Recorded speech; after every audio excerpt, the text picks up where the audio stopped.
আসসালামু আলাইকুম ওরহমতুল্লাহি ওবারাকাতুহ। সম্মানিত হাজিরিন, আপনারা কেমন আছেন? আশা করছি অনেক ভালো আছেন ও সুস্থ আছেন।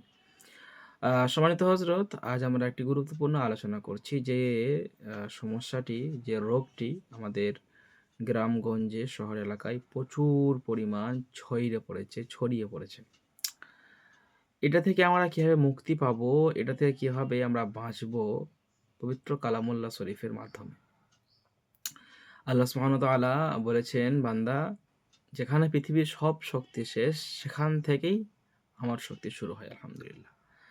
এরপরেও আল্লাহ পবিত্র কালাম শরীফের মধ্যে বলেছেন, ওয়া নুনাজ্জিলু মিনাল কুরআনি মা হুয়া শিফা, যে পবিত্র কোরআনটাকে তোমাদের জন্য শিফা করে দিয়েছি। এর মধ্যে সব রোগের ঔষধ পেয়ে যাবে ইনশাআল্লাহ। এই কালামকে তোমরা ব্যবহার করো। সম্মানিত হাজিরিন, আজকে আলোচনা মির্গি রোগ সম্পর্কে। এই মির্গি রোগটা খুব একটি ভয়ানক একটি রোগ। যেমন জিনে ধরা রোগী হয়, মির্গির রোগীও সেরকমই সিমটম দেখা যায়। অনেকে না হাজিরা করে ভুল করে মির্গি রোগীকে জিনের রোগী বলে দেয়। আবার অনেকে জিনকে বিশ্বাস না করে জিনের রোগীকে মির্গি রোগী বলে দেয়। আজকে সংক্ষেপে এই মির্গি রোগ কীভাবে চিরতরের মতো বিদায় করবেন, ভালো করবেন, এটা নিয়ে আজকে আলোচনা ইনশাআল্লাহ। সম্মানিত হাজিরিন, মির্গি রোগ মূলত যে কোনো কারণে হতে পারে মেডিকেলভাবে, কিন্তু যাদের জিনের সমস্যা থাকে আগে থেকে, তাদের কিন্তু এক পর্যায়ে মির্গির রোগ হয়ে যায়। এক কথায় মির্গির রোগ উৎপাদিত হয় জিনের সমস্যা থেকে, এবং যদি তার মাথা পিতা জিনের সমস্যা থাকে, সেখান থেকেও মির্গি রোগ হয়ে যায়।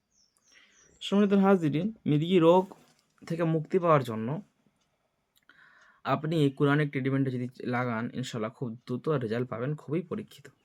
আপনি রেজাল্টের জন্য, এই চিকিৎসার জন্য আপনি কি করবেন?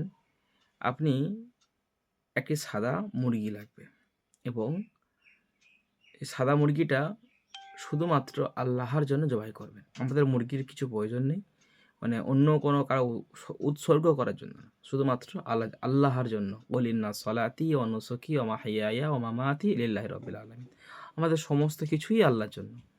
তো আপনি এই মুরগিটা কেটে রক্তটাকে সংগ্রহ করবেন।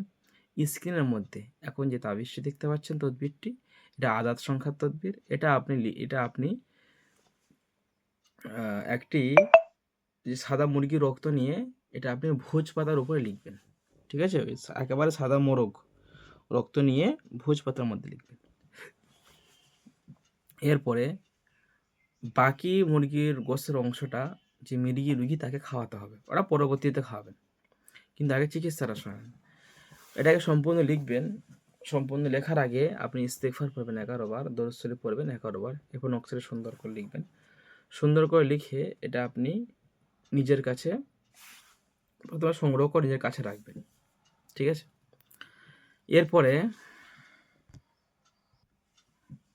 এবং এখানে যে নিচে যে আয়াতগুলো দেখতে পাচ্ছেন, এই আয়াতটাও ওই তদবিরের নিচেই লিখবেন, মানে নকশার নিচেই এই আয়াতগুলোও লিখবেন। লেখা যখন কমপ্লিট হয়ে যাবে, সুন্দর করে একটা 4 চৌকো মাদুলি নেবেন, সেখানে ফোল্ড করে ভরে দিয়ে রুগী যদি মেয়ে হয় বাম হাতে পরাবেন, ছেলে হলে ডান হাতে পরাবেন। আরেকটা পানির বোতলে 1 বোতল পানি নেবেন, সেখানে আয়াতে শিফা, এই আয়াতে শিফাটা আপনি 41 বার পরে একটা পানির মধ্যে ফু দেবেন, এবং ওই পানিটা মির্গির রুগীটা দিনে 2 বার করে আল্লাহর নামে পান করবে, এবং আল্লাহর কাছে সাহায্য চাইবে, আল্লাহ রোগটাকে আমাকে ভালো করে দিন, এই নিয়েতে সে খাবে। এইভাবে যদি সে খেতে পারে কন্টিনিউ সে যদি এটা 21 দিন বা 41 দিন খায়, যত দ্রুত সম্ভব ইনশাআল্লাহ তার এই মির্গির রোগটি একেবারে ভালো হয়ে যাবে। যারা আপনারা চিকিৎসা করতে পারবেন অবশ্যই করবেন, আপনাদের রোগীদের জন্য করে দেবেন। যারা আমাদের কাছে চিকিৎসা নিতে চান, স্ক্রিনে দেওয়া নাম্বারে আমাদের সাথে যোগাযোগ করে চিকিৎসা নিতে পারবেন। যে সমস্ত হাফেজ মাওলানা ভাইয়েরা এবং সাধারণ ভাইয়েরা যারা কোরআন শরীফ পড়তে পারেন, তারা যদি কেউ আমাদের এখানে পবিত্র যে আমালিয়া তদবির শিক্ষা কোর্সে ভর্তি হতে চান, তো আপনারা ভর্তি হতে পারবেন।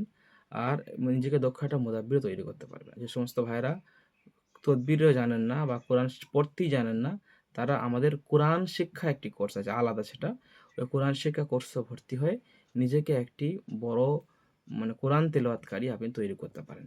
আপনার ছেলে সন্তান, আপনি করোনা ব্যস্ততার মাঝেও কোরআনটাকে শিখতে পারবেন। সকলে ভালো থাকুন। আজকের ভিডিও এই পর্যন্ত। আসসালামু আলাইকুম ওয়া